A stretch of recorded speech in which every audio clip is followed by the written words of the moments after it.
오늘 우리에게 주시는 하나님 아버지의 말씀은 사무엘상 4장 5절에서 11절 말씀입니다. 사무엘상 4장 5절에서 11절 말씀 제가 봉독해 드리겠습니다. 여호와의 언약궤가 진영에 들어올 때에 온 이스라엘의 큰 소리로 외침에 땅이 울린지라. 블레셋 사람이 그 외치는 소리를 듣고 이르되 히브리 진영에서 큰 소리로 외침은 어찌 됨이냐 하다가 여호와의 궤가 진영에 들어온 줄을 깨달은지라. 블레셋 사람이 두려워하여 이르되 신이 진영에 이르렀도다 하고 또 이르되 우리에게 화로다. 전날에는 이러한 일이 없었도다. 우리에게 화로다. 누가 우리를 이 능한 신들의 손에서 건지리요. 그들은 광야에서 여러 가지 재앙으로 애굽인들을 친 신들이니라. 너희 블레셋 사람들아 강하게 되며 대장부가 되라. 너희가 히브리 사람의 종이 되기를 그들이 너희 종이 되었던 것 같이 되지 말고 대장부 같이 되어 싸우라 하고.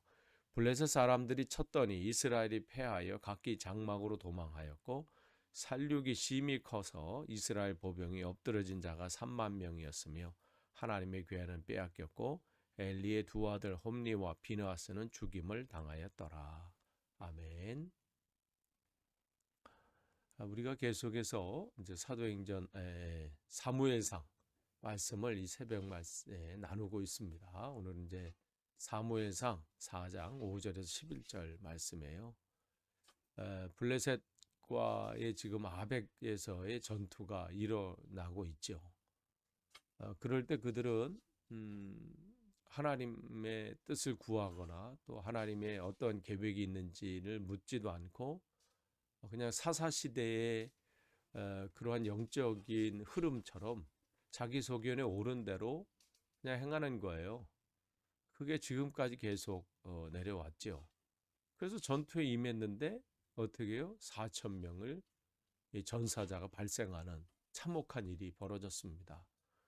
그들이 그러면서 하나님을 원망했죠. 하나님께서 어떻게 해서 우리를 이렇게 망하게 하였는가.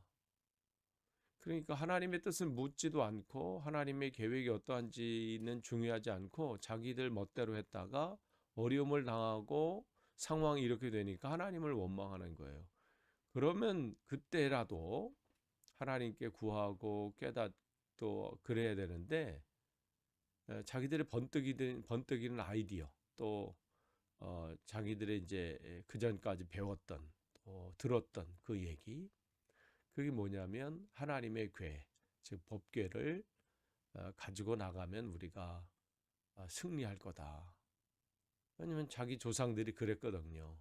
여리고성을 돌 때도 여리고성을 함락할 때도 그랬고 또 요단강을 건널 때도 그렇고 뭐 이런 전쟁 앞에서 또 어려움 앞에서 이 법궤를 앞세웠을 때 이겼다는 또 얘기를 또 들었고 그러니까 누가 했다 뭐 이 얘기를 듣고 하는 거예요. 그러니까 그거는 그때 사람들에게 관계되는 거예요.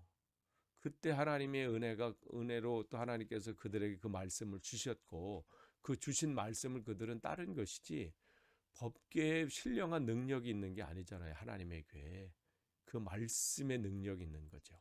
말씀이 그렇게 하라고 했을 때 하는 거죠. 그러니까 우리도 마찬가지예요. 신앙생활할 때도 누가 뭐 이렇게 했더니 은혜를 받았다. 뭐 이렇게 했더니 뭘 했다. 그래서 참고할 수 있지만 중요한 것은 내가 하나님과 개인적으로 그런 은혜를 누려야 됩니다. 그러니까 그들은 또 이제 하는 거예요. 그래서 언약궤를 실로에 있는 그 언약궤 즉 법궤를 가지고 왔잖아요. 오니까 이제 난리 난 거예요. 이제 드디어 이제 이겼다. 마치 지금 뭐 승리한 것처럼 환호성을 지르고 있습니다. 여기 보니까 외침에 땅이 울린지라. 이것은 마치 출애굽한 이스라엘 백성들이 첫 성인 여리고성에 도착해서 그 성을 무너뜨릴 때 그 함성을 질렀잖아요. 마지막에 그러한 이제 모습과 흡사한 것 같아요. 소리를 지르는 거예요. 근데 이걸 보세요. 마치 이제 전쟁에 이긴 것처럼 막 소리를 지르는데 그럼 이 환호성 속에 뭐가 담겨져 있어요? 이제 됐다는 거죠. 이제 전쟁은 끝났다. 우리가 지난번 실수한 거야. 이걸 안 해가지고 우리가 4천 명의 전사자가 났는데, 야, 이제라도 깨달아서 얼마나 다행이냐. 막 그렇게 환호성을 지르는데, 떡줄 사람은 생각 안 하는데 김칫국 마시는 것처럼 지금 그러한 일이 지금 벌어지고 있죠.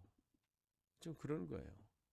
그러니까 하나님의 뜻이 어디 있는지 이들은 구하기보다는 자기의 지금 이게 마치 자기 하나님의 뜻인 양 자기들의 생각대로 지금 행하고 있는 것이죠. 그러니까 지금 이들의 이 환호성, 이 울림은 이 법궤는 지금 있어요. 하나님의 궤는 있지만 하나님이 없는 그러한 공허한 울림이고 외침이죠. 여러분, 우리가 신앙생활 하다 보면 또 많은 행사들, 뭐 집회, 기도회, 뭐 세미나, 뭐 부흥회, 뭐 얼마나 뭐 우리가 참석하기도 하고 또 그러한 것이 있다고 또 초청받기도 하고 또 뭐 그런 것들 많이 보잖아요. 얼마나 많은 지난 뭐 한 해도 마찬가지고 새해 이제 다가오는 내년에도 그런 일들이 있을 겁니다. 그런데 그런 많은 집회들이나 세미나나 뭐 기도회나 이런 것 속에 진짜 우리가 영적인 싸움이다. 영적인 부흥, 영적인 싸움이라는 구호 아래 많은 행사들과 집회들을 하지만 그래서 그 안에서 뭐 환호성을 지르고 또 이거다 뭐 하지만 진짜 그 자리에 하나님이 계신지 안 계신지를 점검하는 것은 중요합니다. 행사나 집회나 모든 것 가운데 그것을 치르는 것이 중요한 게 아니라 그 안에 하나님이 계시기를 그 자리에 하나님께서 역사하시는 자리가 되기를 우리들끼리 행사, 우리들끼리의 어떤 집회 그러한 어떠한 때우는 그런 것이 아니라 정말 몇 사람 모이지 않는다 할지라도 그 자리가 뭐 대단한 사람들에게 보일 때는 화려한 모습은 아닌다 할지라도 하나님의 역사하는 자리, 하나님이 계시는 그 자리가 되는 것이 정말 중요합니다. 오늘 이들은 환호성은 있어요. 그것에 함성은 있습니다. 그러나 하나님은 안 계십니다. 얼마나 비참해요. 정말 이 싸움의 자리, 정말 이 승리가 중요한 자리 아니에요? 승리가 필요한 자리잖아요. 그런데 정작 하나님은 안 계셔요. 그러니까 이제 6절서부터 이렇게 쭉 보시면 6절, 7절, 8절 블레셋이 이제 난리 난 거예요. 그대로 환호성을 듣고 야 이게 무슨 소리냐. 아니 4천 명이 전사자가 났으면 이젠 꼬리를 내리고 포기해야 될 그런 상황인데 오히려 더 큰 소리가 나는 거예요. 이것은 뭐 어? 이 안에서 무슨 승리를 한 것처럼 알고 보니까 하나님의 괴가 왔다는 얘기를 듣지요. 근데 그들도 들리는 소문은 알았어요. 그 보면 그들에게 이제 두려워해서 막 하면서 그들의 신이 진영에 그들에 이르렀다. 그러면서 이 화로다. 전날에 우리가 이런 화는 없었다. 그러면서 누가 이 능한 신의 손에서 우리를 건지리요. 그들은 광야에서 8절에 보시면 여러 가지 재앙으로 애굽인들을 친 신들이다. 그러니까 그들도 그 역사적인 그런 사건들을 이제 알고 있었던 거죠. 출애굽 당시에 그들을 도왔던 그들의 신이었던 그 여호와 하나님이 얼마나 능력이 있는 신이었는지를 지금 얘기하고 있는 거예요. 그러니까 두려워하고 있는 거죠. 그 신의 이름, 그 여호와 이름이 어떠한지를 알고 있는 거죠. 그러니까 지금 이스라엘 백성들하고는 다르죠. 하나님을 지금 존귀 여기는 자냐, 지금 무시하고 있는 거냐, 좀 다른 거예요. 그래서 이제 9절 보시면 그들이 이제 다시 마음을 이제 다잡은 거죠. 이제 대장부가 되라. 우리가 잘못하다간 히브리 사람이 종이 된다. 그러면서 이제 싸우고 이제 다시 이제 전열을 다듬게 되죠. 근데 10절 보시면 이제 그러면서 이제 다시 전쟁이 2차 두 번째 이제 전투가 벌어져요. 근데 이스라엘이 패해서 다 도망가죠. 그리고 살육이 심히 커서 이렇게 돼 있어요. 여기서 살육이라고 하는 것은 아까 이제 8절에 그들이 이제 재앙이라 이런 재앙이 우리에게 없었다. 그 재앙이라는 단어와 같은 의미입니다. 그러니까 재앙이 심히 커서 이런 뜻인 거죠. 그래서 이스라엘에 보병이 엎드린 자가 이스라엘 군사가 엎드렸는데 죽은 자가 전사자가 몇 명이에요? 1차 전투에는 4천 명인데 지금 2차 전투에는 3만 명이 되는 거죠. 그러니까 지금 이 결과는 어떠한 결과예요? 블레셋이 잘 싸워서 이스라엘 군사들이 이 싸움을 잘 못해서 그런 것이 아니라 이 전쟁은 하나님께 속한 것이잖아요. 그러니까 어떻게 해요? 하나님께서 블레셋이라는 몽둥이를 사용해서 이스라엘을 지금 깨닫게 하시는 거예요. 자기 소견에 옳은 대로 행하는 사람, 나를 존중히 여기는 자는 내가 존중히 여기고 나를 멸시하는 자를 내가 진멸하리라. 이 말씀, 그 말씀을 계속해서 주시는데 깨닫지 못하는 거예요. 그러니까 하나님이 이스라엘 이 블레셋을 몽둥이로 삼아서 회초리로 삼아서 그들을 혼내고 계시는 거예요. 그냥 단순히 미워서가 아니라 사랑해서 정말 이들이 제대로 서지 않으면 이 인생이 더 망가지니까 하나님께서 그들을 통해서 지금 말씀해 주시는 거예요. 그러니까 지금 이 일들이 일어나게 되는 거죠. 그래서 11절에 보시면 하나님에게는 빼앗겼고, 그러니까 전사자 3만 명보다 더 심각한 일은 뭐냐면 지금 하나님의 법궤를 빼앗겼다는 거예요. 법궤라는 것은 뭐예요? 하나님의 임재를 상징하잖아요. 또한 하나님의 구원하심을 상징하는 것이 법궤거든요. 여호와의 궤예요. 근데 그것을 빼앗겼다는 것은 뭐예요? 하나님의 임재, 이곳에 계시다. 하나님이 우리와 함께 계시다. 이것이 지금 사라진 거예요. 하나님의 구원하심이 사라진 거예요.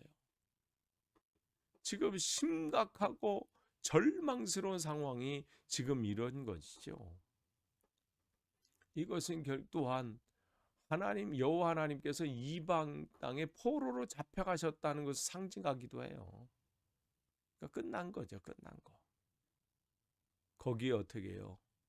그 법궤를 돌보고 또 그 법궤를 상징으로 해서 주시는 하나님의 말씀을 받아서 그 말씀을 전하는 지금 홈리와 비느하스, 즉 제사장들이 죽임을 당한 거죠. 그러한 모든 영적으로 지금 완전히 파산된, 무너진 상태, 그렇게 돼버린 겁니다. 그러니까 지금 뭐예요? 나가서 싸움을 하고 뭐 이길 것처럼 하고 법궤까지 동원하고 제사장을 앞세우고 들은 것은 있고 본 거는 있어요. 뭐 이렇게 하면 된다. 요단강을 그들이 건너갈 때에 그들이 하나님께서 그들에게 명령한 거잖아요. 그런데 어떻게 해요? 그때는 승리인데 왜 지금은 그래요? 경건의 모양 가지고 되는 게 아니에요. 모양을 갖췄다고 해서 법궤도 갖추고 제사장도 뭐 내세우고 했다고 되는 게 아니라 거기에 능력이 나타나질 않아요. 그곳에 하나님이 계셔야 하나님의 역사가 나타납니다. 그러니까 경건의 모양이 중요한 게 아니라 경건의 능력이 중요해요. 목사의 타이틀, 장로, 권사, 집사의 타이틀이 중요한 게 아니라 성도의 삶 속에, 내 성도로서의 삶 속에 하나님이 함께 하실 때 거기에 능력이 나타나는 거예요. 그러니까 교회 오래 다니는 게 중요한 게 아니라 그 사람 속에 하나님이 함께 하실 때 그가 신앙생활을 바로 지금 시작했다 할지라도 그를 통해서 하나님은 놀라운 일들을 행하십니다. 그러니까 지금 여기에 지금 그러한 일들이 일어나는 거예요. 여러분, 지금 하나님의 영광이 사라졌어요. 하나님의 임재가 사라졌어요. 하나님의 능력이 사라졌어요. 그러면 언제 돌아올까? 이대로 끝나나요? 하나님은 그런 분이 아니시죠. 혹자들은 이 시대에 영적으로 너무 지금 영국 땅이 너무 무너졌다, 어쩌다 얘기를 합니다. 다양한 평가를 해요. 그럼 하나님이 안 계신 거예요? 하나님이 지금은 능력이 약하셔서 이러신 거예요? 하나님은 동일하시잖아요. 똑같으시잖아요. 그러면 점검해 볼 필요 있어요. 하나님의 능력은 똑같다면, 하나님의 역사하심은 똑같다면 그 통로가 막힌 거예요. 오늘 주님은 우리가 그 통로가 되길 원하시죠. 하나님의 능력을 나타낼 주님의 몸 되어 살기를 원하시는 거예요. 그렇기 때문에 우리가 이번 주 2021년도 마지막 새벽 기도의 주간입니다. 다음 주는 우리가 또 특별 새벽 기도를 진행하려고 해요. 다시 한번 우리 영적인 상황을 점검해 볼 필요 있어요. 나는 정말 주님의 몸 되어 사는가? 내가 주님의 축복의 통로로 지금 서 있는가? 여러분이 점검하셔서 새해 더욱더 주님의 귀한 사명 잘 감당하시기를 간절히 축원합니다. 기도하겠습니다. 하나님 감사합니다. 오늘도 말씀으로 하루를 시작합니다. 주님의 몸 되어 살길 원하고 주님의 통로가 되길 원하고 주님의 능력을 나타내길 원합니다.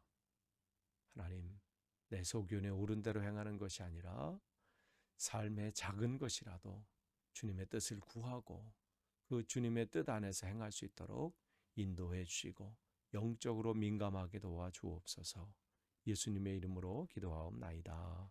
아멘.